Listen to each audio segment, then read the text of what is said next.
In today's video, I'm going to teach you how to transfer ownership in Gohighlevel.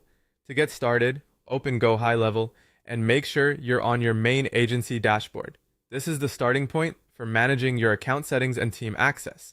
So if you've just logged in, you should already be in the right place. Once you're inside the platform, look over to the left-hand side of the screen. This side menu is where you'll find the main navigation options for your account.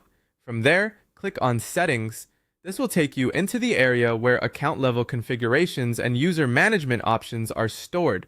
After the settings page opens, stay with the menu on the left-hand side and click on Team.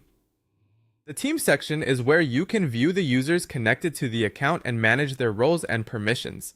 If you're planning to transfer ownership, this is the section you'll need to work from. Now find the current owner entry in the team list and hover over it. When you move your cursor over that row, additional controls should appear. This is helpful because some editing options stay hidden until you interact with the user listing. Next, click the pencil icon. That icon opens the editing panel for that user, allowing you to update details related to access and permissions. Once the edit view is open, click on Roles and Permissions. This section is important because ownership settings are tied to the permission structure of the account. Inside Roles and Permissions, look for the Transfer Ownership option. Here, you'll be able to select the new owner from the available users. Take a moment to choose carefully, since transferring ownership changes who has primary control over the account. It's a good idea to confirm that the person you're assigning already has the appropriate level of access and is the correct user before moving forward.